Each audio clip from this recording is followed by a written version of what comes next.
I'm author and critic David Agranoff. I'm a horror and science fiction author, critic, and researcher. In this podcast, I wanted to provide in-depth interviews and panel discussions with everyone from New York Times bestselling authors to researchers, musicians, and anyone I find interesting. Welcome to Postcards from a Dying World.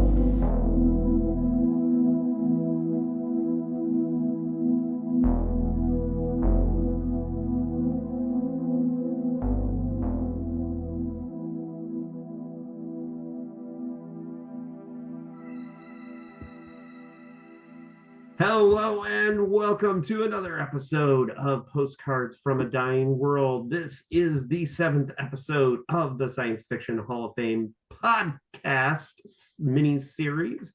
We are covering all the stories selected by the Science Fiction Writers Association of America in 1970 as the all-time classic stories of science fiction. And this is a big one we are covering today. This is the Lewis Padgett classic, Mimsy Were the Borogoves. I always say it wrong. Borogoves? Borogoves.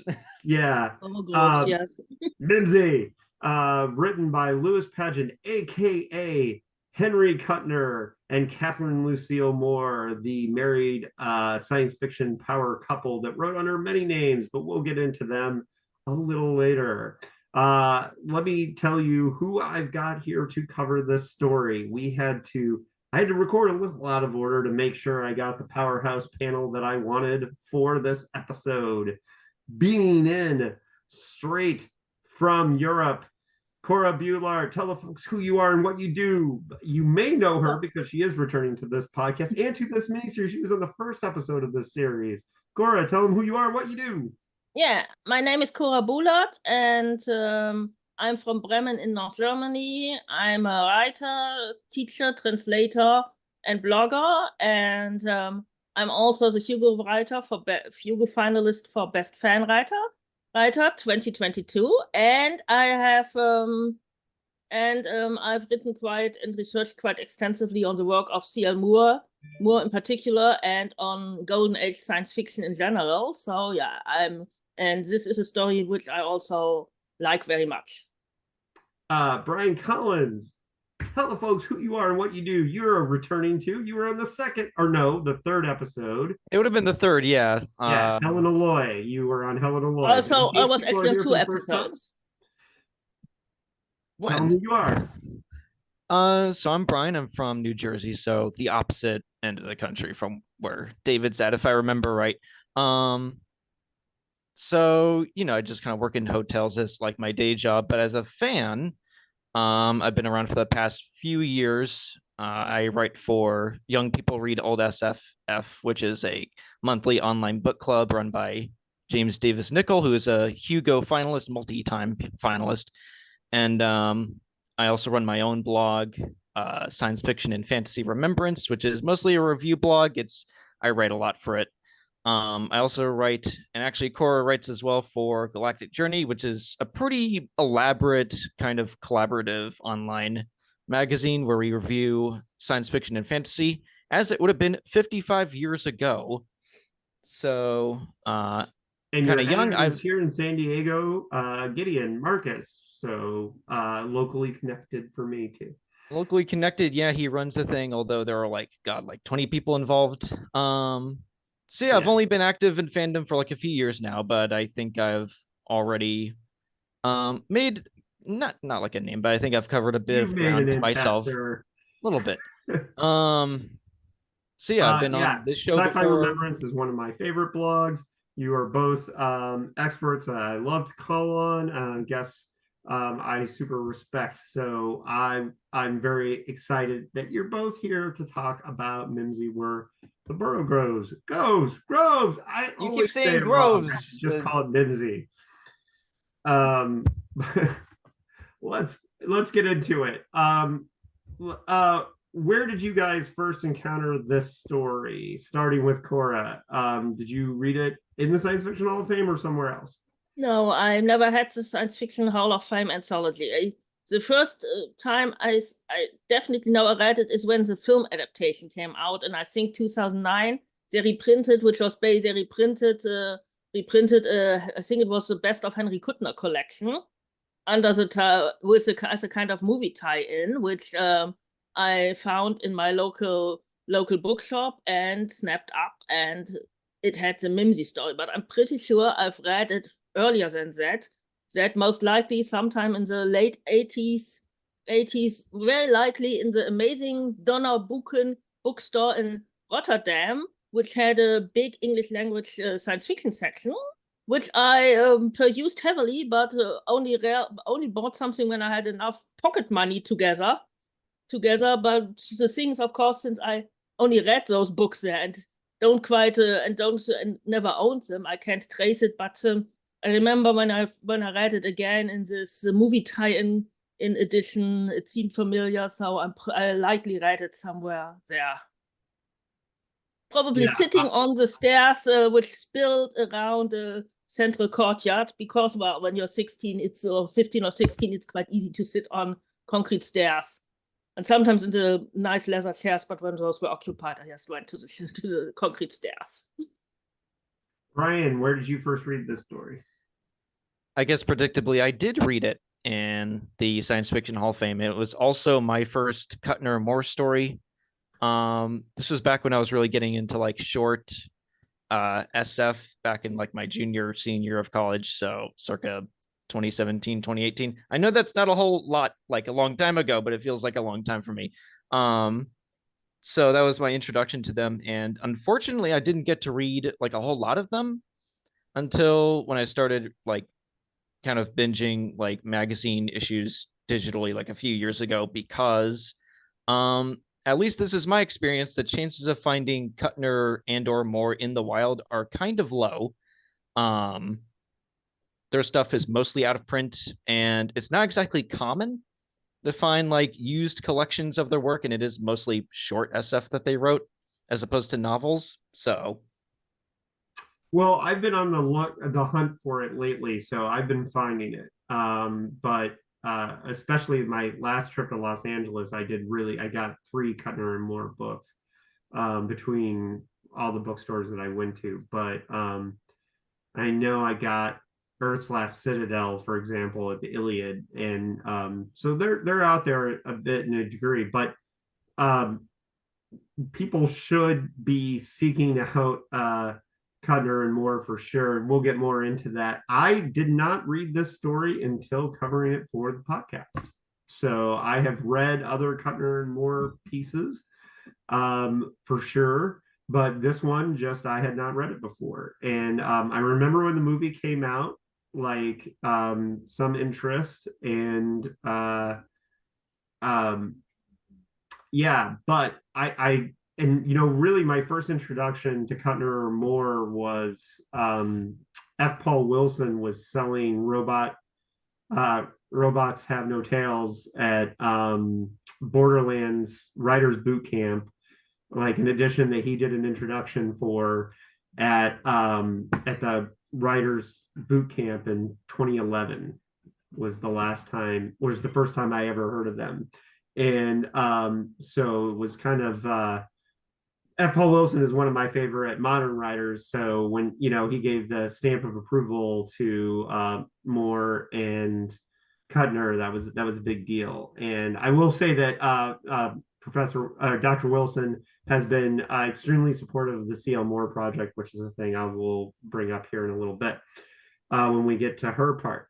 So let's do some biographical background information on these 2 authors. Let's start with Henry Kuttner, and then we'll talk about C.L. Moore. And so what we're going to do here is we're going to talk about the history and the biography of the 2 authors, and then we'll talk about the appearance of the story, and then we'll talk about the story, and maybe we'll get a little bit into the movie, which I actually watched last night for the first time.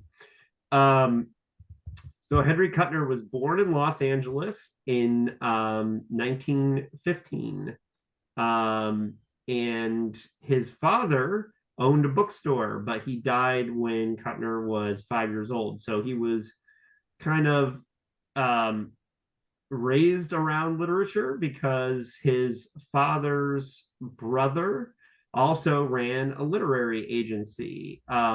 it's the D Orsay in its agency. I don't know if I'm pronouncing that correct. It's D apostrophe Orsay. And young Henry Kuttner, like one of his early jobs was reading slush pile at the agency, which means that he had a hand in discovering two very important authors who the agency eventually signed in Lee Brackett and Ray Bradbury. And there's also a legend out there, I don't know if it's true, that Kuttner finished the last 300 words of one of Ray Bradbury's earliest like horror stories that sold, that like he straight up wrote the ending for it. But it is not apocryphal. I know it is true that he discovered Lee Brackett for the agency. He was the one that read Lee Brackett's stories for the from the slush pile and said, hey, sign this. I don't know if he thought Lee Brackett was a man or a woman or what at the time. A lot of people got that wrong with Lee Brackett, but they eventually became friends. Interesting trivia about Henry Kuttner is that one of the greatest science fiction horror novels of all time, I Am Legend, is dedicated to Henry Kuttner, because Richard Matheson, much like many of the LA sorcerers writers group that went on to write for the Twilight Zone, considered Henry Kuttner a mentor as well.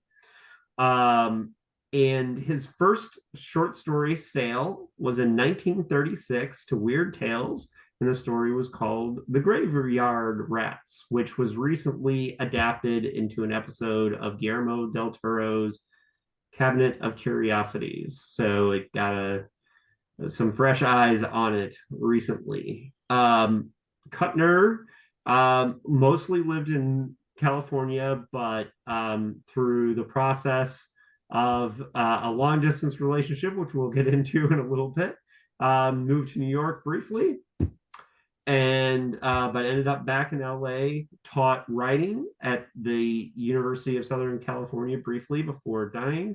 And he died at a very young age in, I believe it was 1958. I might not have the year correct. It was 1958. Yeah. So, Cora or Brian, is there anything on the biography of Kuttner by himself that you want to comment on before we get into Catherine? I think Cora did freeze up this time, at least for me. Are you, Brian? Are you hearing? No. Okay. That can't be good. Yeah. Well, we should keep going in the. Maybe I'll pause. This is something. Okay, we had some technical difficulties, but we're back. Anything on the history of Henry Kuttner that you wanted to that you had a little bit of time to think about there, Cora? Well, nothing really that isn't that is at least sort of connected to Moore, but Kuttner was one of the very early was one of the many correspondents of H.P. Lovecraft. He wrote letters to Lovecraft as a starting as a teenage reader of Weird Tales, and Lovecraft encouraged him his writing, and the Graveyard Rat story actually is a Lovecraftian story, and Lovecraft was also the person who put Kuttner in contact with another of his correspondents and a fellow Weird Tales writer named C.L. Moore. Yeah. So basically, Lovecraft was playing matchmaker there. Yeah, and which I always find sort of funny. One of the things that's cool to think about too is that whole generation of writers that like the Lovecraft mentored Kuttner mentored Matheson, for example. Like it's kind of neat how when you can look at that's one of the cool things about like when you look at older science fiction on that. Brian, do you have anything individually on Kuttner before we get into C.L. Moore? So I think compared to Moore, Kuttner kind of goes under evaluated a bit for a few reasons. The first being that we know some things about him, but we don't have any interviews with him, which is tragic. We have letters that he wrote mostly in the 30s when he was very young. He also occasionally wrote like an afterword or about the author section. The problem with knowing Kuttner, firstly, he was kind of a liar, not in like a serious liar, but he was kind of almost like a jokester. Much like Philip K. Dick. There was an anthology called, I think it was My Best Science Fiction Story, where Kuttner was one of the authors commissioned to write about one of his own stories. And he basically, he kind of went on this kind of intentionally pompous sounding introduction about like the purpose of the writer as like an artist and all this, and he ends it by saying, "Oh, by the way, my wife wrote this one," which is very obviously a lie. But even in Kuttner's lifetime, he seemed pretty well aware that he was kind of, for some years, that he was kind of living in his wife's shadow, and it wasn't helped by the fact that also Kuttner wrote a lot, and he also wrote under several pseudonyms. Early in Jack Vance's career, apparently people suspected that he was one of Kuttner's pseudonyms, which obviously is not true, but that kind of like goes to show that he was kind of a chameleon. And he was a full-time writer. He was at a time when that was kind of a rarity in the genre. He wrote at like a mile a minute, and we're not really sure how much of it he was just him and how much of it was in collaboration with Moore. Right. So yeah, he was kind of you could say a hack writer, but he was like a very good hack writer, if that makes any sense. Yeah, good point that nowadays Kuttner is overshadowed by C.L. Moore, who of course also lived a lot longer than he did and basically attained grandmaster status, except that her second husband refused to honor because she was very ill at the time. But because I remember in the if you wanted to buy if you that in the 1970s and 80s, a lot of the Kuttner Moore collaborations, so the Lewis Padgett and Lawrence O'Donnell stories, were published only under his name, even though we know that most of these stories were collaborations, with a few exceptions. The Gallagher robot stories, for example, are pure Kuttner. Moore has confirmed that, and if anyone knows, it would have been her. So we know that these. So this is an interesting reversal. It's probably because Moore has undergone a great rediscovery in the past 20 years or so, and Kuttner has not. So now suddenly he's Mr. C.L. Moore, whereas once upon a time he was Mrs. Henry Kuttner. Yeah, I mean, and they were both Louis Padgett. Yeah, it's funny because it's gone back and forth with like, if you look at like the best of Henry Kuttner collection that I have down here, like a couple of the stories were ones that like, they definitely wrote together, and then there's questions about who wrote what. And for example, you have stories like Vintage Season, which a lot of people think was pure. Vintage Season is considered pure Moore these days. Yeah. So it's weird because but I guess I should get into who C.L. Moore is. So yeah, we should probably introduce her before, since we're already talking about that part of the discussion. Yeah. So Catherine Lucille Moore is a writer I'm very obsessed with for very particular reasons, but we covered her history, Cora and I, with Greg Cox on our episode of the 1930s podcast miniseries on Chamblot, which is her first Weird Tales story in a Stone Cold classic, which everyone should read. It probably should be in this here collection as well. C.L. Moore grew up in Indianapolis, Indiana, which is an hour north of where I grew up.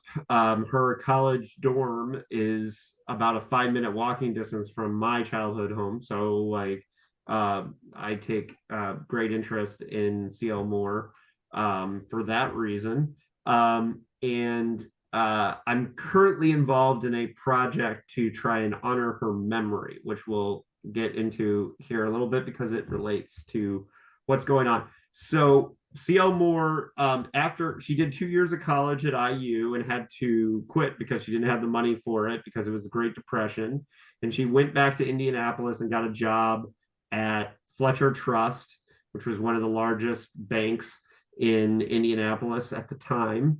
And she eventually became the lead secretary to the president of the bank, which is something I just learned last night. Um, uh, but when she was working there, one of the things she had access to was the company typewriters.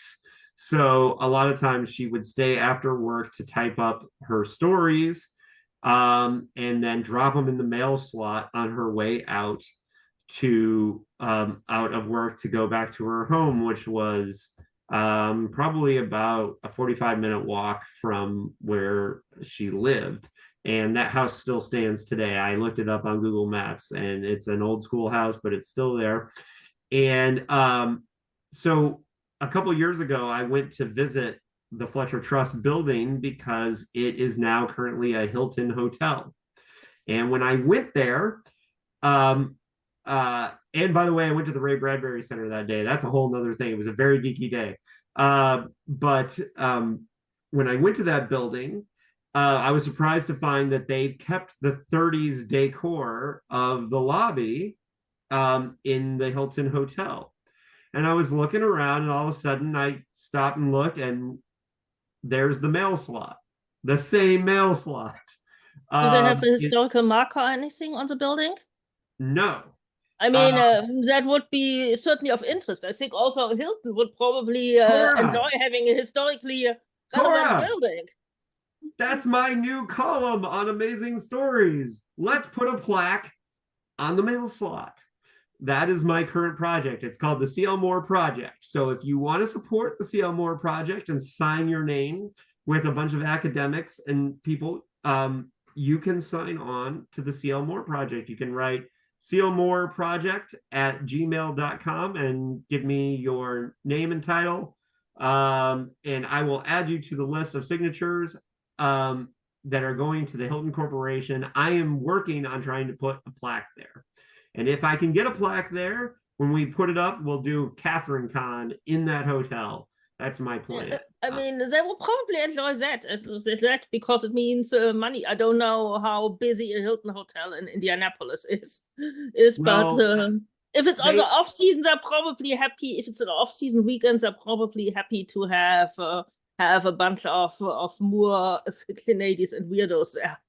Yeah, well, one of the biggest, I think it's WonderCon. The Midwest WonderCon is in Indianapolis every year, so there's big conventions and the NFL combines there and all kinds of things. So that's a busy hotel, but the mail slot's still there.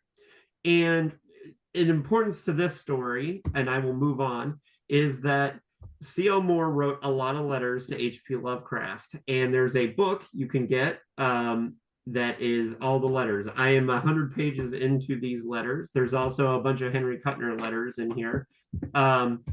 And we know that it was H.P. Lovecraft that introduced Henry Kuttner and C.L. Moore to each other through the letters. And famously, the first letter was addressed to Dear Mr. Moore, even though she signed all of her letters Catherine Moore. There's a lot of really cool history of C.L. Moore and her life in these letters. There's lots of details. There's a whole letter that's just about her promotion to being the lead secretary to the head banker at Fletcher Trust, where she talks about setting up parties for the state fair for all the bankers in the state. It's interesting.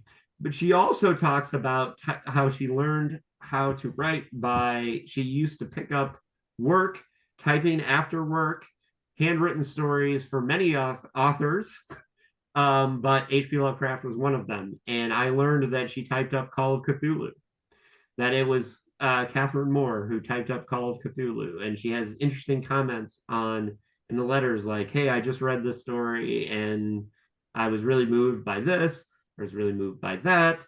And it's really fascinating read, and I highly recommend people read that.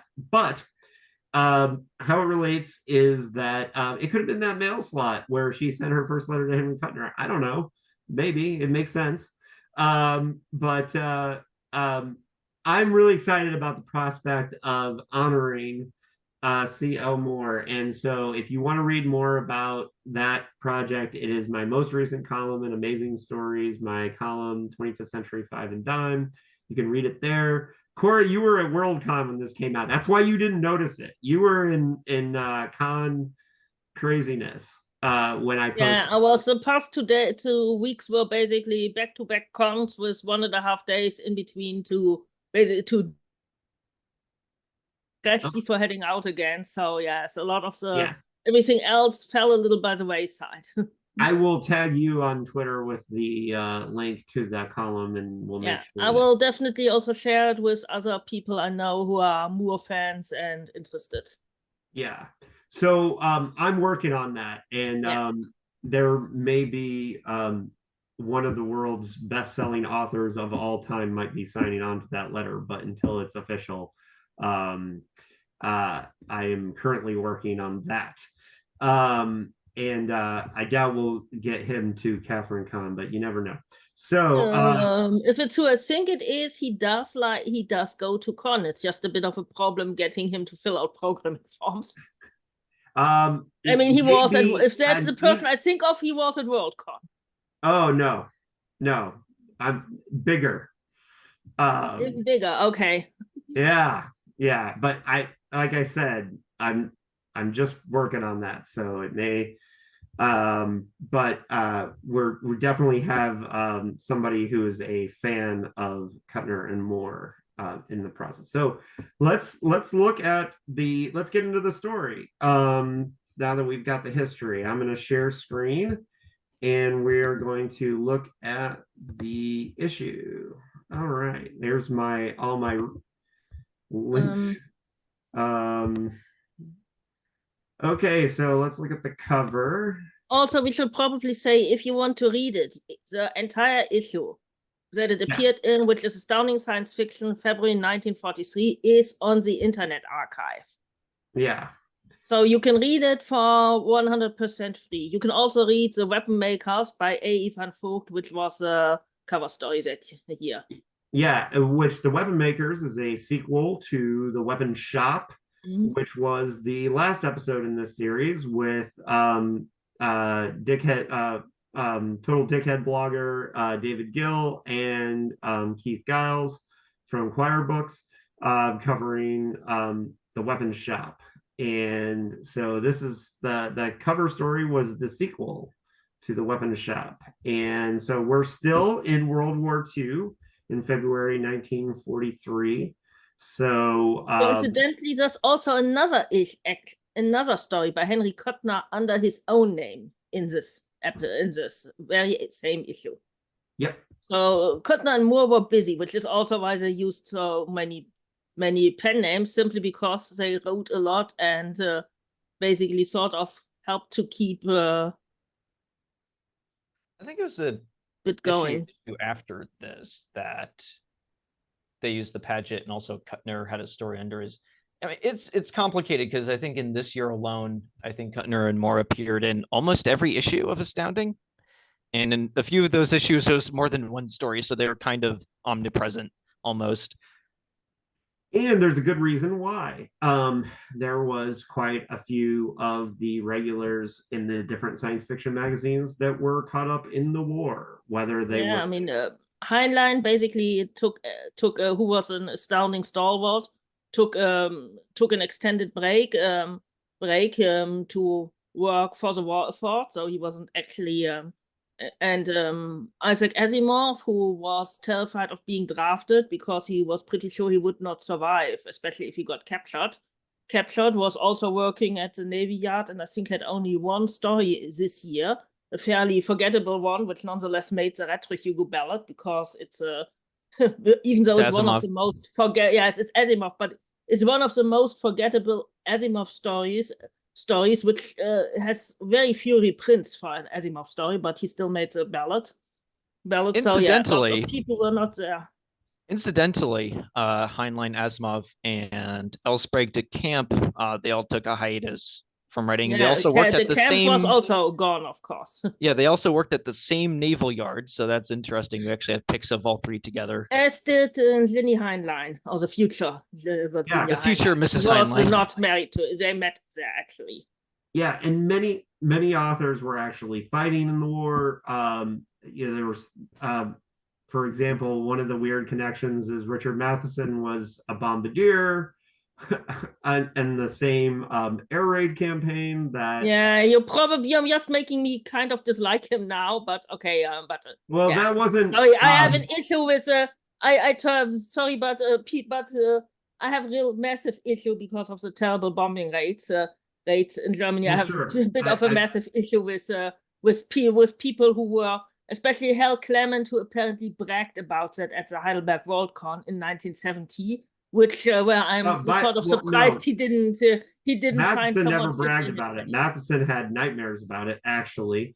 Yeah, and which is also why I'm surprised that I never heard of it because he wrote a fantastic novel. He wrote a fantastic World War II novel called Beardless Warriors that is not a genre, and I highly recommend it. But he was a part of the same campaign that Kurt Vonnegut was from the other side, from the air. So there's some interesting things going on in World War II. So basically, Matheson apparently bombed Dresden, and Vonnegut narrowly survived the bombing. Yeah.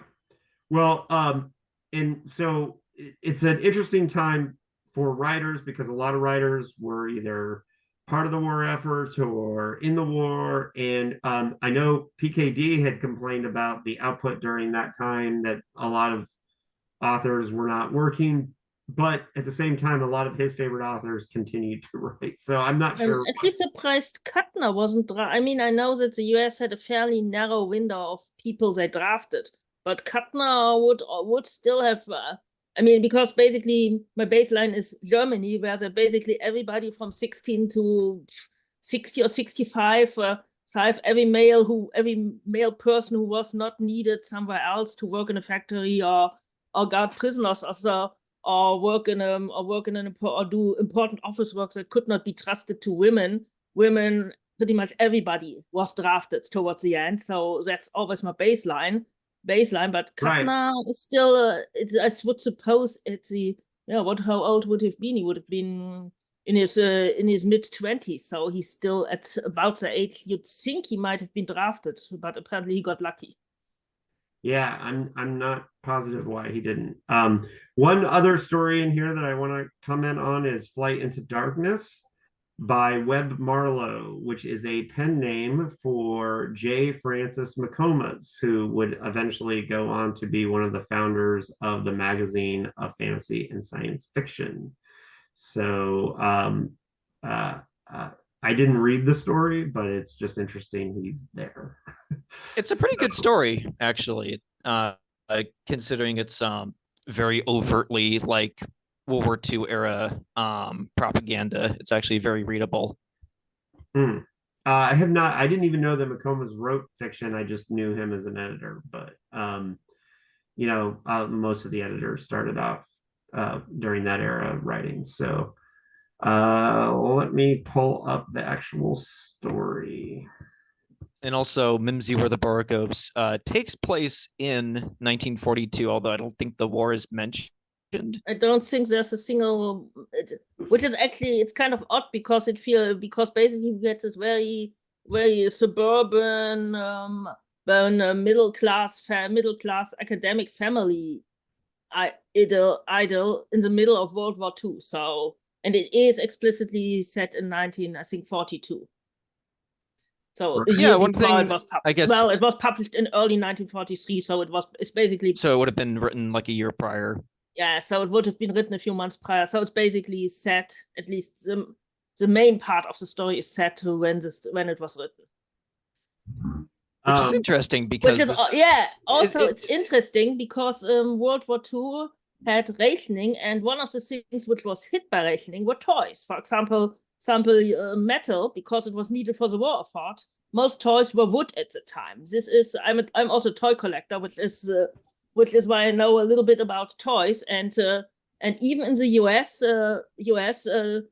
toys were affected by World War II rationing. If you find not everything, dolls and so on could be made, because dolls were, well, it was mostly at the time something called composition, which is basically a kind of it's not papier mache, but it's similar. It's basically wood dust and glue, sawdust and glue mixed to make, and then molded to and painted to make dolls. It has a tendency to, it's not very stable when exposed to moisture, but that was the most common material. So dolls, but especially toys for boys, so, or well, male coded toys. So things like train sets and toy cars and toy soldiers were affected by this because they were made of metal. Even bicycles were affected. So this is also quite interesting in the context of the story. Yeah. That toys, especially very unusual toys, would not have been readily available at the time. And before we get into that, I should mention that in the letters, it was a couple of years before, it was 1936, but Catherine Moore talks about Astounding because her and Lovecraft, they traded information about different magazines that they were submitting to, and editors that they talked about, editors that they worked with. And it's one of the fascinating things about the letters. I wish there was more about it than there is in there. But one of the things like everyone wanted to get into Astounding because Astounding paid on time. Yeah, and there was a best paying magazine because Astounding was Street and Smith, and Street and Smith it still exists nowadays. It's part of Condé Nast. It's a Street and Smith was basically the giant 1,000-pound pulp gorilla. They had they had some of the best. They had the Shadow, Doc Savage, and everything. So this is also, it's not just because Campbell was a great editor, though he was a talented editor. It's also because he worked for the company which paid on time and paid the best. He paid better. Astounding paid better than everybody else did. These letters are from the Tremaine era before Campbell. 36 was Campbell took over in 37. So yeah. So most of these letters, I've just read the letter where her first fiance just shot himself. Oh yes, that's a tragic part of the story, and I just read the letters from that era, and so it's a fascinating thing. But one of the things that she talks about in there is that Astounding was starting to be like, people were targeting, like, once Weird Tales like turned down more science fictional stories, it was known like, hey, Astounding is the target you want to kind of go for anyway. Yeah. Also, Weird Tales was notoriously late to pay until 19, and even in the 1940s they were still, but they were basically catching up. But under Farnsworth's right, they had massive financial issues and were late to pay, which wasn't necessarily Wright's fault. Who was also very, very ill. But I think but he had, this is also, you wouldn't, we are suffering from. Yeah. Well, one of the things too, I think Weird Tales, didn't do as much of the rocket ship stuff. I mean, they did some science fiction stories. Obviously, Chamblot started there, and but this was something lots of early Edmund Hamilton. Yeah, this was something Lovecraft was critical of, with more in the first letters too, whereas he was like, he was very critical of her setting her stories on Mars and Venus and stuff like that, and she does a really good defense of and at one point she's like, hey, I'm not above having to make money off these stories, so I'm gonna keep doing Mars and Venus, thank you very much, Mr. Lovecraft. So here we've got I love this tagline. This is the first science fiction story that I know of which has considered the children's toys of the far future. And so, yeah, this is a story about toys. And it's about a box of toys that come time traveling from the future. And it's a really cool concept. Who wants to kind of do a quick little outline. bit of a synopsis, right? Yeah, you want to take that, Brian? Yeah, we should probably do that because it's a very weird story, given when and where it was published. But basically, the opening scene, it's actually unclear if the person, like the scientist at the beginning, is like an alien or if it's just like humanity in the far future. If it's humanity, apparently they're not on Earth anymore. But basically, he's running some tests. He ends up sending 2 boxes into the distant past, both of them with like his son's toys in them because he wants to get rid of them. One gets sent to, we're told, the latter half of the 19th century, and we'll get back to that later. The other box gets sent to this near this kind of middle class academic family's house in 1942 America, and the son of this family, Scott, finds this box which he kind of tampers with to open it, and it has like a few very weird looking toys. One of them is like a cube that has like, it's almost like a film projector inside it where he can see like little people. And of course, he takes these toys back to his place. He has a younger sister named, I think, Emma, who is really annoying. And basically, the 2 kids start tampering with the toys. And it's kind of the tampering with the toys after a time kind of starts messing with their minds to the point where they kind of start to learn passively like this new language because the toys were meant for like this very far future kind of very different kind of child. And the parents understandably are concerned. They call in a child psychologist about it. And I guess at the end of the story, it's weird because this is kind of like almost like a horror comedy. It's at times there are some very funny lines of dialogue in this story, but also the ending is like weirdly foreboding and mysterious. So yeah, it basically is about your average Earth kids happening upon toys that were not meant for them. And the other box, which contains these toys, spoilers, gets picked up by one of the young girls that Lewis Carroll. Alice Liddell, most likely. Yeah. Yeah. And inspired Alice in Wonderland is the kind of twist, right? And then which is a cool twist.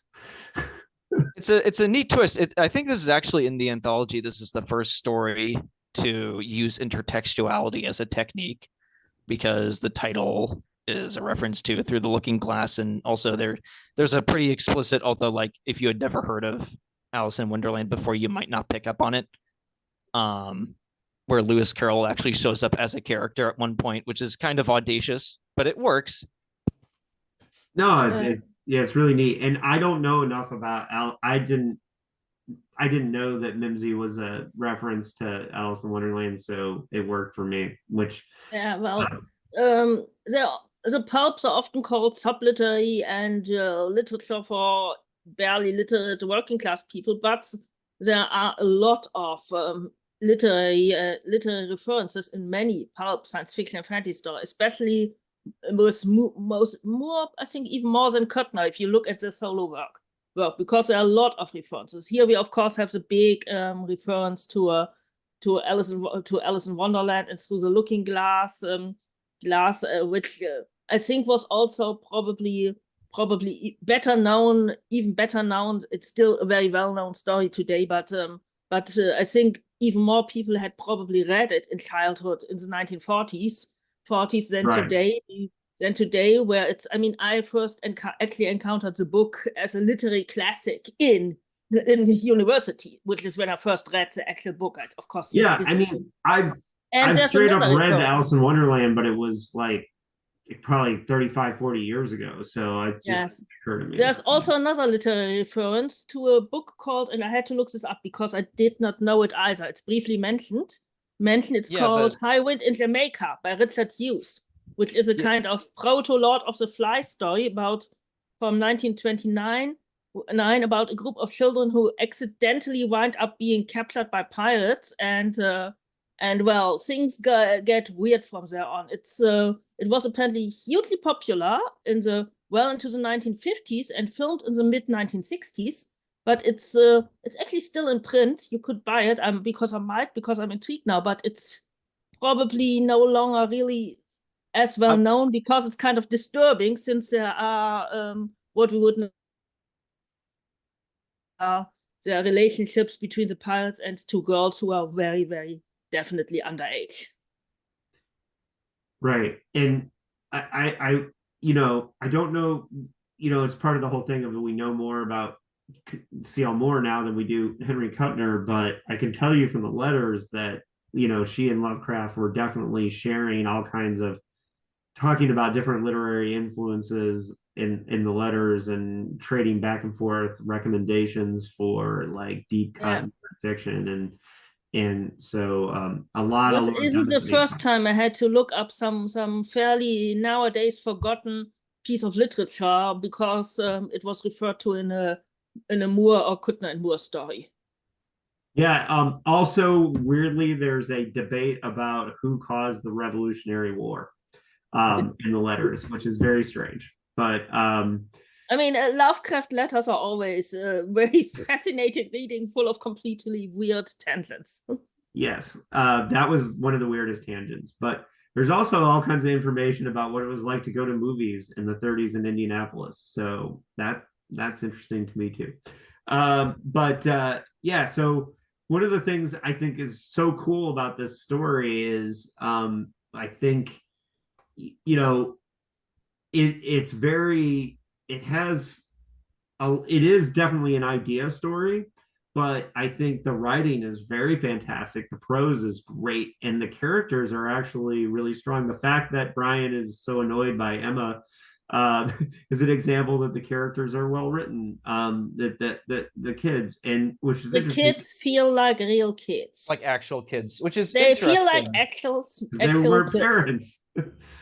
Yeah, it's interesting that the story focuses on the kids and has such I would say believable child character writing because of course Kuttner and Moore were childless, not which for lack of trying. Probably something we should talk about that they had no children because there's a bit of a tragedy there because in the 90s apparently this is something we also know from letters. Sorry to interrupt you, Brian.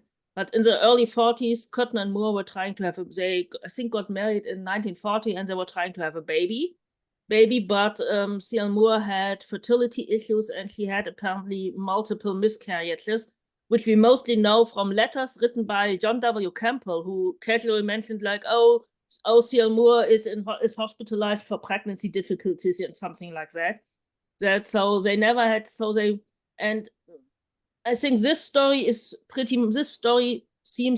feels very much like a response to losing a child. In this case a pregnancy loss. So a miscarriage. We don't know at what point in pregnancy she had her miscarriages because I think someone is researching that, but it would be difficult. You'd have to look up hospital records. And there's another story published the following year, When the Bow Breaks, also about a child which is a kind of superhuman, similar to what's happening here, which is also, these stories were kind of obviously inspired, I think, by the pregnancy loss and also by the emotions this pregnancy loss left in Moore and Kuttner. I agree. And I think, well, obviously, like the super kid stuff, everyone was trying to write Superman to sell to Campbell. So, we know that, like,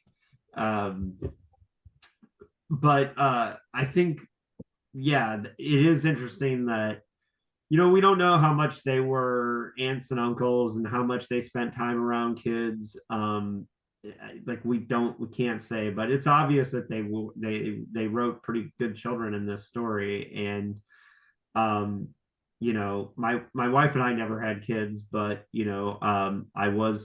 I'm a teacher, right? So I know a little bit about kids from that perspective. So who knows, what their influences were on that. But I think it's interesting because this is definitely one of their best stories, but I don't know that it really comes across. I don't think this one comes across as more Seal more Kuttner, then this one feels very collaborative to me. I don't know how you two feel about it, but there are some stories like Vintage Season, like you can tell that's a Seal Moore story, right? You can there's certain, I don't know, when I read it I could tell, but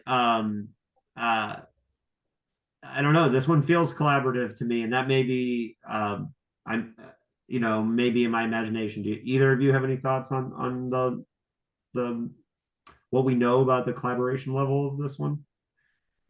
Well, the thing is that I don't think we do. Well, most of their stories we can only speculate. In the case of this story, I have a little hypothesis that Kuttner was primarily responsible for the dialogue, which struck me as very Kuttnery. It's quite funny. It's pretty snappy, especially the dad, the academic kind of borderline parody of an academic professor dad figure who still comes off as like a genuine parent. But as far as the character writing goes, I think Kuttner was like the prime motivator. But there's also a heft and kind of a grimness to the ideas that feels like Moore was responsible. It's hard to say. I think because Kuttner was a bit more of a serious writer than people gave him credit for. And like I said, the ending is surprisingly dark and kind of foreboding, especially given that this was published in Astounding, which usually kind of stayed like Campbell was not a fan of like downer endings. So but he And the published word a was is that remarkable they number would of sit- downer endings in the 1940s. I mean, Yeah. Campbell published this doesn't feel like this doesn't really feel like an Astounding story if you don't know where it was published. well, it feels It's more like a obvious. Galaxy story. It feels like Yeah, it could this have been is published like a decade later. It feels very 50s in a way. yeah, but Campbell actually there are quite a few downer stories in World War II era Astounding. In some cases, it's literally like, okay, how on earth did this get past Campbell, or was he off translating manuals for sonar systems, or annoying the FBI by publishing nuclear Taunting the secrets in FBI. Astounding, and Kay Tarrant just waved these stories through. So we really don't know. And I don't even remember who was. I was a part of a conversation about Seal Moore and Kuttner at StokerCon here last year, and I know some of the people involved in the conversation were Lisa Kroger and Melanie Anderson, who wrote Monster She Wrote, and Brian Evanson was in this conversation. A bunch of people, and somebody said that they had heard, and I don't remember who said it, that the first drafts, they would basically type it and read out loud, whoever was not at the typewriter, and they would make changes, and that they collaborated on that level on the first draft. And then the theory is that Moore, who was the faster typist, would do second and third drafts or final drafts. I don't know if that's true.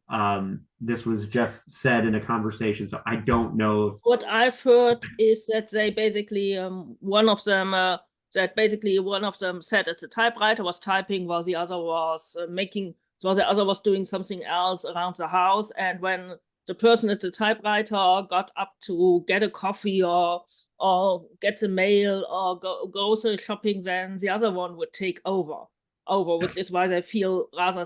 But this one also agree with Brian. Brian and you, it feels very collaborative, but the dialogue feels more Kuttner than Moore. Yeah, I agree with that, and I think that there's certain stories there. We know for a fact that they both use the pen names all the time. And sometimes they were stories by one, or the majority one or the other. That's why we think, Lawrence O'Donnell story Vintage Season is probably more C.L. Moore. I think, for example, What You Need, which is credited to both through, for example, is a story that seems more Kuttner, right? But do we really know? It's hard to say. And that's one of the mysteries about their relationship. And it doesn't really matter who wrote what. Honestly, in the end, they were a team, they were a partnership, and I don't think either one of them really felt like when Kuttner died so young, I think one of the reasons why Kuttner's name was all over the books is because Catherine Moore was more invested in her dead husband's memory being remembered. So she cared more that his name was on books for a while. And vice versa, once she got older, then the kind of rediscovery movement happened, and people have become very invested in CL Moore being remembered. And so I think that's why that shift has happened. I think that makes sense. But she was very invested in him being remembered, and that was one of the reasons why his name. A lot of people think that it was marketing by the publishers, but it was more. I think she was involved in the decisions to put his name huge on covers of books and her name small on it. But that's all just me reading into things, so I don't know about that for sure. Let's look at some other illustrations really quick. There's this one. It's kind of neat one that looks like the water cooler in the office. And you got your weird scientist with the godlike beard. It's kind of a cool one, but I think that's Unter Thorsten, or whatever his name is. I love this name, especially since it sounds like a kind of Thorsten is actually a really common German name.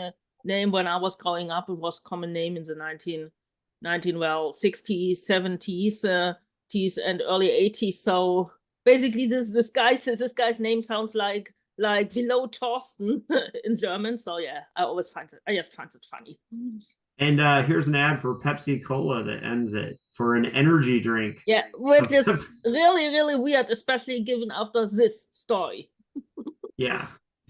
So. Pepsi Cola will make everything better, even if you just accidentally lost your kids. Right. Yeah, I didn't think about Pepsi being promoted as an energy drink. That's it's kind of like. Just weird that it's Pepsi anyway, since it seems in World War II it was all Coca-Cola. So let's talk about this story in the pantheon of science fiction. Like, how does this story fit in as a Hall of Fame story? And the whole concept of, do we think that it deserves to be here? Because we debated some of the earlier stories, like on the level. Obviously, I do believe this is a science fiction Hall of Fame worthy story. I think it's one of the best stories that this power duo wrote, solo or together. I'm more of a Shambleau guy for Moore, because it just kind of speaks to my weird heart. But this is a fantastic science fiction story and super deserves to be canon. Cora, starting with you, do you agree? It absolutely deserves to be here. It's a fabulous story. It coincidentally also won the Retro Hugo for Best Novelette for 1944, and it was a killer ballad, literally. The novelette ballad that year was for the retros was actually much better than the regular Hugo ballad, because it competed against two Lee Brackett stories, the amazing and underrated Citadel of Lost Ships, which is a story about colonialism with a hero of color and amazing endings. Then another bracket, The Halfling, which is basically a noir crime story, except that it's set in a pulp science fiction universe. And Thieves' I am House. sold on having to read both those. Yeah, both are great stories, well worth reading. And then Thieves' House by Fritz Leiber, which is the best of the early run of Verfahrt and Grey Mauser stories. Another one which is really amazingly atmospheric. And I think the other two I looked up, another Kuttner, Proud Robot, which is one of the Gallagher stories, which are humorous stories, which, well, I mean, humor doesn't age well, and there's some stuff in there which is no longer funny today, which was funny in the 40s, but it's still a good and classic story. And the last one was, I've forgotten the title, it was an Eric Frank Russell story, which was the weakest on the ballot, but still an above average story. So that was really a killer ballad, and Mimsy won hands down. because it's just that amazing story. Right.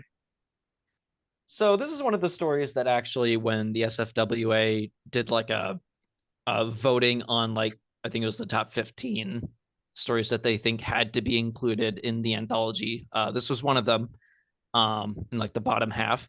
And I do think it deserves to be here, with the caveat that it's kind of a placeholder, because there are several, I mean, like quite a few Kuttner Moore stories that you could argue deserve to be in the Science Fiction Hall of Fame. This one has aged more gracefully, I think, than most in the anthology, which is funny because it explicitly takes place in the 40s. But honestly, it hasn't aged much. I mean, the dialogue is still sharp. The idea is still pretty novel. Like, the science hasn't really aged behind it. And I do think that it shows kind of like these two great writers working together, firing on all cylinders. And especially when you look at kind of like what the stories that come before and after it in the anthology, it kind of sticks out, because I like that Van Vogt story, and I like the Frederick Brown story that comes after this, but those are also very of their time. You kind of have to add like an asterisk there, but I don't think you need to do that with this one. Yeah. Well, I and think some it's because stories, it's kind of sorry. I think it's because it's kind of universal. Go ahead, Cora. Sorry. Yeah, okay, sorry. I think it's because the issue of families, kids, and parents not really knowing or understanding their kids, and also the kids performing a nice normal kid for the parent when they're really something else, and also kids falling in love with toys that parents hate. We've all known that our favorite toy was probably something our parents hated at some point, or kids also picking up messages from sources that parents have no idea about, whether it's toys, comics, TV shows, and so on. This is a universal theme, which is why the story still works. And the science is, it's basically hand wavy. Oh, far future non-Euclidean mathematics. It's some hand wavy stuff probably put in there to have some technobabble to satisfy Campbell, because we know he liked it. But it works because it's a universal story which speaks to universal themes more than many of the other stories in this anthology. Yeah, and some of the stories I like, when you have the retro feel of certain stories. I like the out of date kind of thing, but it's kind of neat that this story kind of like stands on its own. It's I actually think like Twilight is another example of one that just doesn't feel quite as out of time as some of the other ones, the John W. Campbell story. But that may just be me. But and look, as a Hoosier from Indiana, I have a bias towards C.L. Moore in the half of this, but I super respect Kuttner, and and one of the things that I think is really neat about this story is how much of each of them you kind of feel in the writing of this if you've read enough of each of their works, right? You feel little bits and pieces of both of them here. And whereas some of the stories, they just, like when I read Vintage Season, I just feel like C.L. Moore was at that typewriter 90% of the time, and I just feel like that you can really feel both of their energy in this story. You can feel the collaboration, and it's kind of neat in that regard. It's just a neat concept too. And I think it held up well in a very interesting movie in 2007, The Last Mimsy, which I watched for the first time last night. And I want to say there's some really strange things about that movie that I think should be mentioned. This is a one-time director. Robert Shea, who directed this movie, never directed a movie before or never directed a movie after. However, he was the president of New Line Studios for many years. He's a man who got his start producing and really it was him greenlighting a film called Nightmare on Elm Street at New Line Cinema, which kind of kicked off that studio becoming a powerhouse studio. But it was really Nightmare on Elm Street that pushed Robert Shea into the producing stratosphere. That's what kind of got him famous. So it's interesting that the one and only time he directed a movie, although he was involved in producing literally hundreds of movies, like 400 or more movies are connected to his name on IMDb.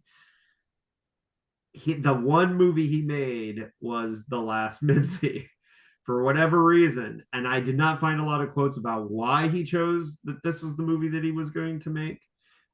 Starring Timothy Hutton and the kids. I actually thought the kids it's hard to get good kid actors. It's very hard. And I actually thought they were fine. The movie has flaws. I gave it 3 stars out of 5 on Letterboxd, but I thought it was enjoyable enough, and it was actually an okay translation of the concept.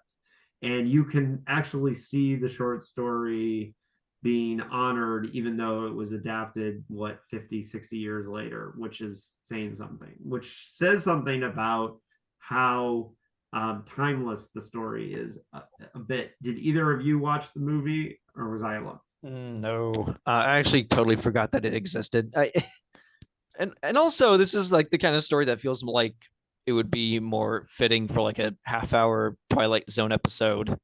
Yeah, there's definitely padding in the story. Which is not without precedent, because the Kuttner Moore story, What You Need, was adapted for a classic Twilight Zone episode. Yeah, I just recently watched it. It's great. Yeah, this would have made a great Twilight Zone. I don't know why it didn't. It had a twist and everything. Like, would have made a great Twilight Zone. I don't know why it didn't end up there. And yes, the movie, that is the main reason why it got 3 stars and not 5 stars, is the padding is a little intense. There's a whole storyline where they cause a blackout using the toys, and the FBI is trying to track them down, and they steal the toys, and that whole storyline just doesn't work. But the kids, it feels a bit as if they shoehorn some stuff from 1980s movies like E.T. or Joey in there. Yeah. So it's basically, it's a bit of it's weird, because especially since the director actually has a lot of horror chops, and this is actually a kind of also, especially if you're, for people who are parents, I'm not, it's a horrifying story. Yeah. If you view it from the kid point of view, it's actually a happy ending, because hey, the kids get to go where they want to go. They get out. Alice never gets out. They find their way out. Of course, we don't actually know where they end up and what happens to them. But so it's it's weird. But the film is more. It's a Spielberg take on Mimsy Were the Borogoves, and of course they couldn't keep the whole title, because apparently modern cinema audiences are not able to understand this quote. Admittedly, we keep saying it wrong, so I guess we're part of the problem. But well, and I think the Spielberg feeling of it is, it's definitely, they're trying for an Amblin feel, and yes, it's very creepy for the parents. And there's the scene where Emma's like, Mom, I looked through the looking glass. It's actually pretty creepy, from a parent's perspective. But I actually thought, and then there's the whole funny thing where the FBI finds the Intel logo on the rabbit. That's terrible. That's terrible. But yeah. Michael Clark Duncan is an FBI agent. The late Michael Clark Duncan. Who's also, well, let's say not really. He was, of course, an amazing actor, but usually he was on the other side of the law and didn't really play FBI agents a lot. Yeah, I actually thought he was pretty good in it. And Timothy, I think the performances were all fine. Just the padding was a bit much. And I think, yes, it would have made a great Twilight Zone, and that's really where I think it wasn't a great success. I remember it definitely being out at the time. And not just because I got this lovely Kuttner collection with this stupid movie cover, but who cares? It's a Kuttner collection. collection. Juan San Miguel, friend of the podcast, who's been on this series before, actually tweeted me that it was his 2007 birthday party was going to see Last Mimsy. I could imagine worse birthdays, but I remember seeing ads for it online at the time at a lot of, I think it was, does anyone remember this Neopet site? At the time I had one, and the Neopet site, there were ads all over for this movie, and it took me a while to realize that this was Mimsy Were the Borogoves, because it was but I mean, they changed the ending and they changed the motivation, but it's not a bad adaptation, except that really it should have been a Twilight Zone type thing or Outer Limits. Yeah. The flip phone with the message early in the movie is very jarring. Yeah, early text. It's a film of its time. It's definitely a film of its time. And it's interesting that, of course, nowadays the thing which ages the quickest in movies and TV shows is other electronics. No longer makeup, fashion, and everything. It's electronics, which really aged badly. Yeah. But I definitely think it's worth some watching as a curiosity if you love the story. So just don't go in expecting a perfect movie. It is interesting that that's the one movie Robert Shea made as a director. Like, why that? Was a big fan of the story. What was it? Did he have a vision for it? Why this was the one? This was the one that he made. So it's so weird. Probably still alive, so maybe someone should ask him if this actually sounds like he loved the story, which is often occasionally a thing that there's someone wants to adapt a certain story because they love it and they use their, like what's his name, Andrew something or other, the Pixar guy who did the John Carter movie because he had a contract with Disney which allowed him to pick this film, the one which Disney then proceeded to bury. Yeah. Well, and then, what I do know that for the last Mimsy, as far as the title goes, like he actually wanted to change the title to The Gifted at one point. So, which is an interesting choice because that kind of the ending for the story is pretty interesting because I say it's dark, but that only depends on the perspective. Because from the kids' perspective, they are the gifted. Like they succeed. They learn the non-Euclidean geometry of the toys. Where do they go at the end? I don't know. But like from their perspective, they're probably happy. But like the dad is it's from the dad's perspective at the end, and he's distraught because he'll probably never see them again. Yeah. There's a more global motivation of the film that's like I actually didn't mind that change. I actually thought that was an interesting change, but yes, in the movie it's there's a deliberate reason why these toys are sent into the past. In this film it's just an accident. Also, an interesting thing is something which almost everybody has experienced at some point, lots of people have it often in a devastating way, is that parents give their kids toys away because they think they don't want them anymore, and the kids are often devastated for the rest of their lives about that one wonderful toy. Especially talk to toy collectors, everybody has one of these stories. And this is basically what the Ultra Horsten, or whatever his known Unterhorsten, whatever his name is at the beginning, this is what the scientist does. He takes his kids' toys without asking the kid for permission and sends them into the past, where they do interesting things to other kids and give us Through the Looking Glass. Give us Alice in Wonderland accidentally. Yes, I mean, these toys have an amazing impact for just toy, which is another thing because, one thing also in the story is that a lot of the things which influenced all of us, I think, there's weird stuff we saw, that weird cartoon or we saw as a kid, the weird comic we saw. I mean, I grew up in the 80s with those cartoons which were basically conceived as 20-minute toy ads. And these cartoons had the whole He-Man, G.I. Joe, Transformers, Jam, masks, and stuff. And these cartoons had an amazing impact on a whole generation of kids. They told us lots of things. They also sold toys, and they're really good at that. I mean, most of the toys you can still or again buy, but they also taught us lots of other things. So Also a story about, well, the influences on kids that parents never really realize.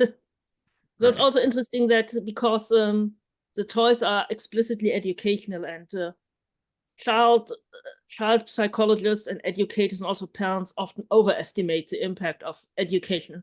Toys absolutely educate children and teach them a lot, but if you buy the really nice, expensive wooden educational whatever toy or the plastic action figure at well, Target or Walmart in the US, Smith Toys here, in the end it doesn't really matter all that much because toys don't really work, educational toys don't really work that way, but they leave a mark. And also things which are not supposed to, which are not intended to be educational, leave a mark. Right. Well, yeah, and I think the power of toys is a fascinating part of what's being said in this story, and it is part of it. And I do think Campbell's tagline about saying this is one of the first stories to kind of deal with toys is part of what makes it an important story, because it was doing that. Of course, also rarely see kids. Sorry, Brian, you go ahead. Of course, he thought the gadgetry was cool, so that's why he probably liked it. But also, yeah, it would have been very rare for SF at this point to have like child characters. And I say this as someone who has a soft spot for 40s and 50s SF. Most of the child character writing is really bad. Even in otherwise like really good fiction, like in Asimov's The Caves of Steel, the protagonist's son is written in such a cartoonish way. Asimov may or may not have done intentionally, I don't know, but it's I don't know, it's almost like a miracle that Kuttner and Moore, despite like not having kids of their own, were able to write believable child characters, especially in this story. Characters are pretty good. I might be anchoring this podcast into a political moment, but yeah, there were a lot of childless cat ladies and cat gentlemen writing some of these stories at the time, and that's fine. That's fine. I'm one of them. Yeah. I mean, Heinlein famously was he was probably impotent, so like he couldn't have kids, which seemed to like kind of weigh on him as he got older. But even some of the authors at the time who did have kids, for some reason they could not write child characters convincingly. Yeah, it was an issue, but I mean, there was a lot of not being able to write women either in a lot of these stories too. So that was a huge problem that a lot of the male writers had, which is one of the reasons why I think the rediscovery projects with a lot of the women writers like show so much better science fiction coming from women from that time, that holds up better. Women also wrote usually better children, especially even because they often had more experience with children, whether they had children of their own or not. Bradbury's kid characters are pretty good for the period. Which we will experience in the next story in this anthology by a woman, by Judith Merrill. So when we get there, oh yeah, I'm they're only a mother, right? Yes. Yeah. Okay, that's another really amazing story. Yes. Yeah, there are only two female authors. The ones that I'd read before this project. So, Brian? I was just going to say there are only two female authors in this anthology, and the Merrill was not apparently selected by the SFWA. That was Silverberg's choice, or one of his choices to include. Yeah, I'm surprised they don't have a Lee Brackett, but then she was mostly publishing in the less reputable pulps like Thrilling Wonder Stories and Planet Stories, which were still widely derided at the time, even though they published a lot of really good stories, which have been mostly forgotten, because that really seems like an oversight not to have a Lee Brackett story in there. C.L. Moore mentions Wonder Stories in here, thanking Lovecraft for giving her the tip to submit to Wonder Stories. So, which is interesting.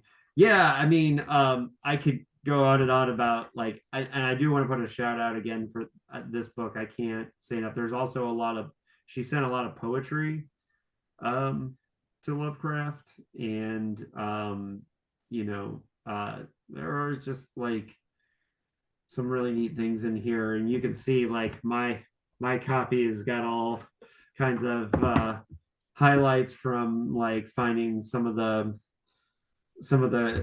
cool parts that eventually I think will make it into some of my criticism of more. I'm really stoked to have discovered this. Unfortunately, because of Lovecraft's death, it only has so much of her life, but you do get a look into this era, and then there are a couple letters from Kuttner to Lovecraft and Lieber to Lovecraft in here as well. Also, C.L. Moore also corresponded with Robert E. Howard, which is I'm pretty sure the letters are collected somewhere, but I'm not entirely sure where they are. You'd have to ask Bobby Deary because he would know. He would know. And yeah. One of the things they talk about here. is that C.L. Moore knew Clyde Barrow. Yes, that Clyde Barrow from Bonnie and Clyde, which quite impressed Robert E. Howard. Yeah. Well, one of the things that I discovered from here is that in 1938, so one thing you should know too, really cool facts about the Kuttner-Moore connection, is that their first date, which happened in Los Angeles, and she came out with a friend from Indianapolis, and they took the bus out to Los Angeles for this date. They double dated with Robert Bloch, the author of Psycho. That date did not go so well for Bloch's part, but the double date was Moore and Kuttner and Robert Bloch and C.L. Moore's friend from Indianapolis. And which is funny because she talks about Bloch in the letters, but and he was a Midwesterner too, so he had to have been. Bloch was, of course, also one of Lovecraft's correspondents and also a contributor to Weird Tales as a very young person and a frequent letter writer. Yeah, who really didn't like Conan. So, and after that date, she returned to Indianapolis, and then they got married in New York. After he drove out, and they lived in New York briefly, and then moved to California. And it should be noted that Moore and Kuttner were a part of the writers group that included Heinlein and Boucher and that whole crew, which was fictionalized in the Tony Boucher novel Rocket to the Morgue. And so you can learn details about them fictionalized in Rocket to the Morgue, which I highly recommend reading if you haven't. It's not the best murder mystery, but it's a locked door murder mystery set in a science fiction club in Los Angeles in 1980. So there's fictionalized L. Ron Hubbards and Heinleins and Kuttner and Moore in that novel. So if you have not read Rocket to the Morgue, highly recommend it. And the modern edition has an introduction by Homie of the podcast and one of my favorite writers, F. Paul Wilson. So that introduction is worth getting it alone. And on that note, is there anything else you guys want to say about Mimsy before we go? Starting with Cora, final thoughts. Well, it's a great story. It's still a great story, and I think even if you don't like older science fiction in general or 1940s golden age science fiction in particular, this is a story you will enjoy, even if you don't. It's not racist, sexist, colonialist, or whatever. It's not even very dated, and it's really an amazing story. And if you read only one from this collection, you could do a lot worse than picking Mimsy. Ryan? Read more Kuttner and Moore. That's the first thing I would recommend. I mean, this is a great starting point, but you're gonna have to do a bit of treasure hunting. But I think that, like what Cora said, if you're one of those people who's like, and this is like understandable to an extent, if you're really skeptical about old-timey SF from like the 40s and 50s, I do recommend checking out Kuttner and Moore together or solo, but especially together. I think their stuff has aged more gracefully than pretty much all their contemporaries, except like maybe Sturgeon or Leiber, but those guys have their off days. And Kuttner and Moore, when working together, I don't think had like an obvious dud in their work when writing together. Yeah, no, it's top-notch stuff. Yeah. And they had great powers on their own. They were great writers to begin with. Both of their output in the early days was very, very good. But together, yeah, it's like peanut butter and chocolate. Yeah. In the 40s, they wrote a lot, but also somehow the standard was pretty high, sadly. Their output decreased very much so in the 50s because apparently they went back to focusing on schooling. And then Kuttner died unexpectedly. He was only 42, and then Moore stopped writing. She remarried. Did she write Doomsday Morning before he died? Like her solo novel? Probably before, I'm gonna say.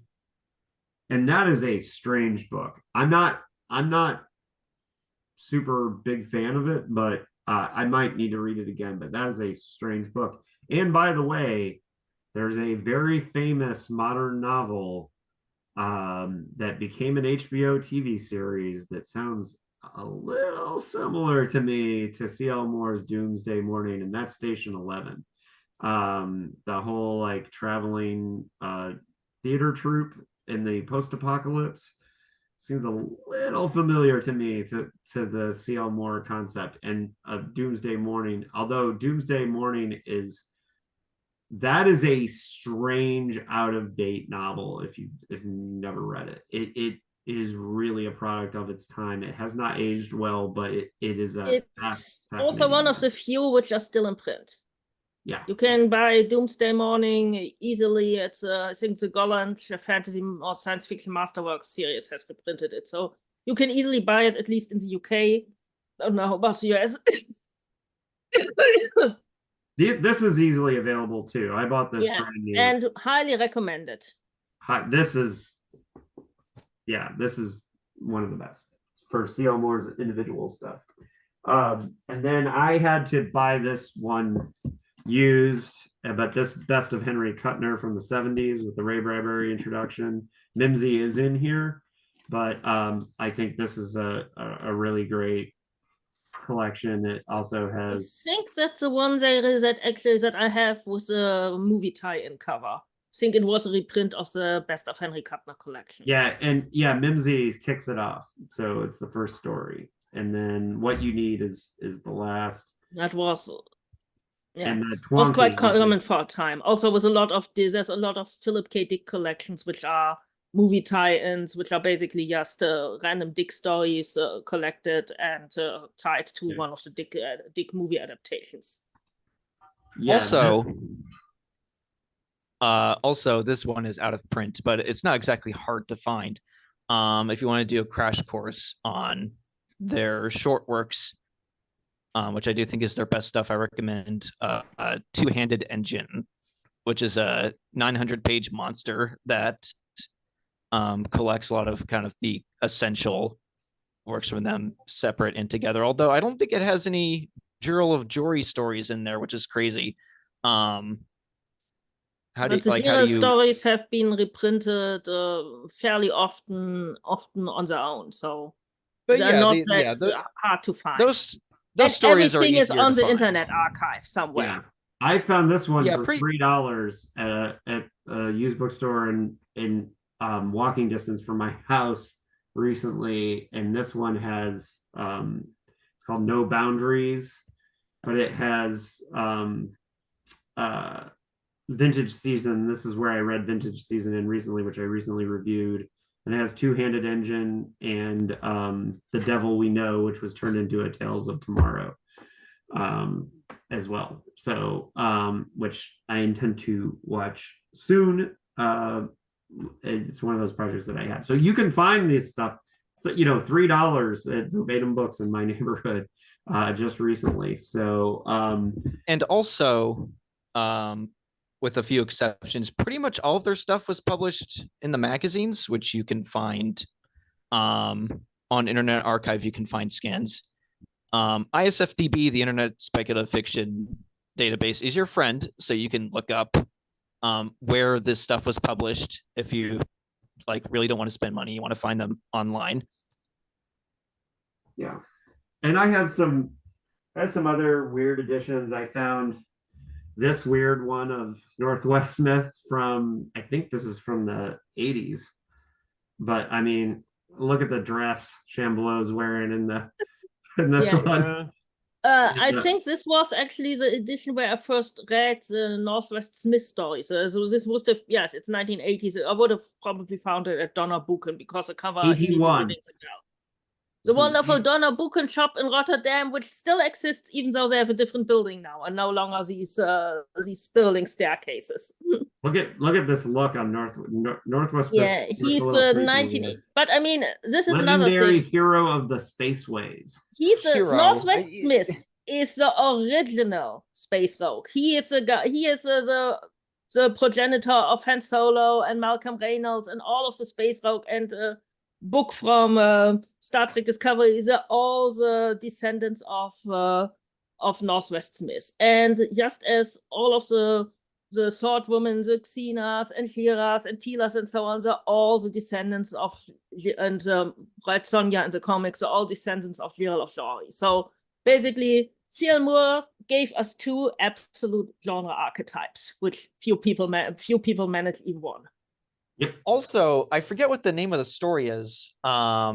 Before they got married, Kuttner and Moore collaborated on a few stories. One of them was a crossover between Queen of the Starstone and North. No, Quest for the Starstone. Sorry, Quest for the Starstone.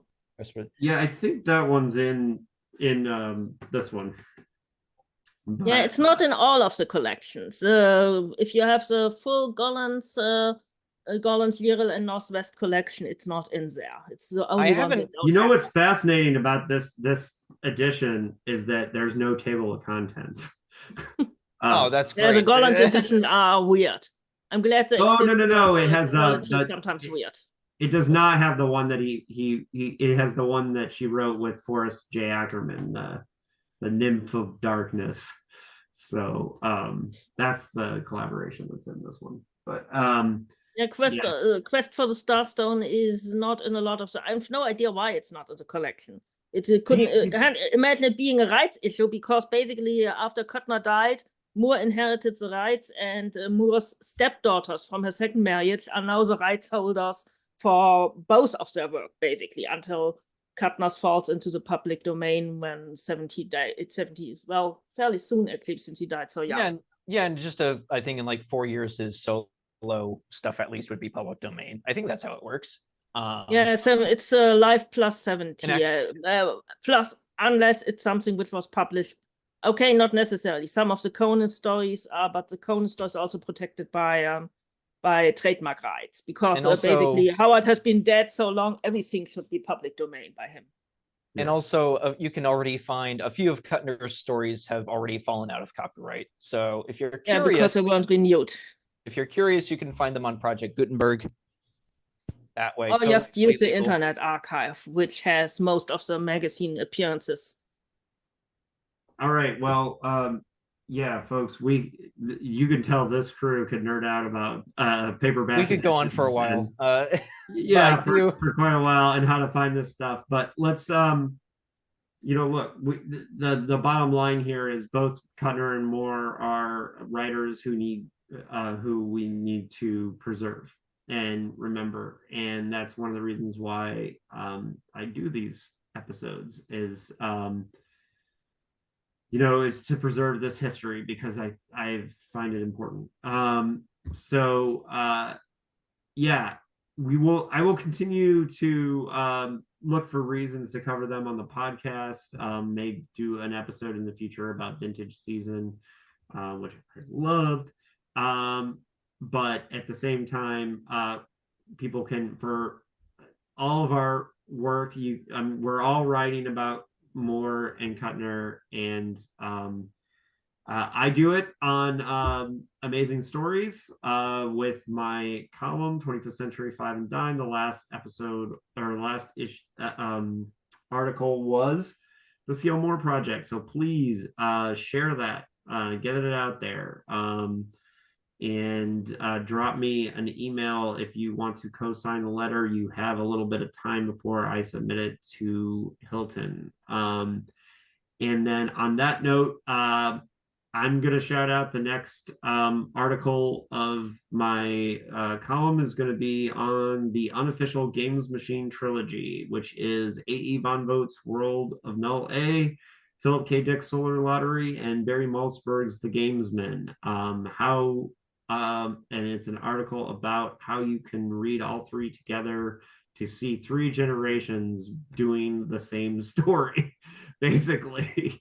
And how the three generations did it differently. The same idea, kind of recycled, in an unofficial trilogy. So that's coming up. Cora, what are you working on, and where can we find your work? Well, you can find me at corabuhlert.com. That's CoraBuhlert.com, which is my website and blog. And you can also find me at Galactic Journey. And actually, the next article I have coming up at Galactic Journey in September, I think it's the 14th. I'm not entirely sure which date it is. I would have to look it up. But my next article will actually be on the 1960s reprint of The Literal of Glory Stories by C.L. Moore and the Bran McMahon reprint by Robert E. Howard, because in the 60s, in the wake of the fantasy boom kicked off by the Lancer Conan reprints and the Lord of the Rings, the initially illegally pirated Lord of the Rings paperback edition, lots of vintage fantasy from the 1930s and before was coming back into print, and also led to a sort of rediscovery of Moore's work, another rediscovery. We had to, like a lot of women writers and also some male writers, we had to rediscover her multiple times. So let's not forget her again. Over and over. And Kuttner as well. Brian, what have you got coming up? So also for Galactic Journey, I am in the middle of reading a couple of Robert Silverberg related to the Science Fiction Hall of Fame. I'm reading a couple of Robert Silverberg novels to write about them, which I'm not looking too forward to because I'm starting to realize I actually don't like late 60s Silverberg that much. But you know, that's how it is. And also I have a couple of reviews upcoming on my blog, Science Fiction and Fantasy Remembrance. You can find that at sffremembrance.com, where I've also reviewed several Kuttner and Moore stories because I like them and I want to give them just a little extra exposure. And there's always someone who responds approvingly because those two have a small but I think passionate following, understandably. And you can also find me on Twitter and Blue Sky under, I think, the same handle, BD Collins 1995, or is it BD Collins _1995? I forget which. So yeah, that's where you find me. Also on the journey. All right, and folks, you can always also follow my Philip K. Dick work on Dickheads, and there's still opportunities to get involved with the Philip K. Dick Encyclopedia volunteer project. We are raising money for the PKD Fest in the biannual PKD Fest, which is next happening in 2026. It's looking like I'm going to try to do it the week before Worldcon in Anaheim because it just so happens that Worldcon is coming to the same place the same year. And I'm going to try to do that so you can cut two carrots with one knife and come to PKD Fest. But we're also raising funds for 2028 in Berkeley. Why? Because that will be the centennial of Philip K. Dick's birth. And we've got huge plans for Berkeley. So I know that's years away, but part of the idea is raising money so we can do lots of cool stuff. And you can get involved with that by becoming a researcher for the Philip K. Dick Encyclopedia. This is an all-volunteer project. I am the co-editor of the finished product, but each novel has a different researcher. and we still have novels that have not been claimed. So if you want to, and so the idea is that we're writing up all the different made up technologies, alien species, religions, all that stuff. And so if you want to become a researcher for one of the individual PKD books, then you will be the expert. So let's say a Game Players of Titan movie eventually happens, and you're the Game Players of Titan writer, you're the expert. And that would not be a bad position to be in. Plus, it's a fun project we're all working together on as volunteers. So I just want to shout out my Wikipedia team. We have over 23 researchers already. But he wrote 44 novels, so there's still room to get involved. And I'm doing the short stories, which is I just did volume 1 of the short stories, and there's a lot of made up words. There's a lot of made up words, people, in those stories, and some pretty funny ones. Just the weapons alone. There's a lot of slim guns. I don't know what a slim gun is, but there's slim guns and slim rays all over the place. So fun stuff. On that note, Science Fiction Hall of Fame, we will be back with the Huddling Place next episode, which is already recorded actually. And Greg Mullen of Artifact Books, which is a great used bookstore here in Southern California where you can buy lots of vintage science fiction, is one of my guests. And the other guest is Joaquin Boaz, the blogger behind Sci-Fi Ruminations, and he is doing a deep dive on Clifford Samac and labor issues. So it gets real nerdy on the labor and commerce and capitalism issues of city. I'm very proud of that episode. So make sure to check that one out. And I've got really cool plans for Arena. So my Star Trek Bridge crew that covers Star Trek will be there with another extra special guest. So good stuff coming up. Thank you for joining us. I'm sure I will have Cora and Brian back at some point in this journey when because you guys could do every episode to be honest with you, you guys are so awesome. So thank you for joining me and bumping Jesse, Cora. For what were you covering over at SFF Audio today? It was Gentlemen Prefer Blondes by Anita Loos. I think it's Anita Loos. It's her second. I forgot her second name. I forgot her surname. Sorry. But it's basically best known now these days for the Marilyn Monroe movie. Well, the one with diamonds are a girl's best friend. Gotcha. The story that it was based on, it's a novel. It's a novel, actually. Novel. Oh, I did not know that was a novel. It's a novel from the 1920s. Yeah, and shout out to Jesse and crew at SFF Audio. I know they record like 18 million months ahead of time, so does great stuff over there as well. So all right, so thanks for joining me. I'm so bad at endings. I'm terrible at the show. It's great to be here, or was great to be here. I have a metaphorical plane to catch. Kind of wish it was a real one, but no, it's just work in a minute. So yeah, but I'll be back eventually. Don't know for what, but it'd be great to be back on here. Well, thanks for having me and letting me blazer on about Moore and Kuttner and toys and vintage science fiction. All right, you guys were awesome. Thanks for coming.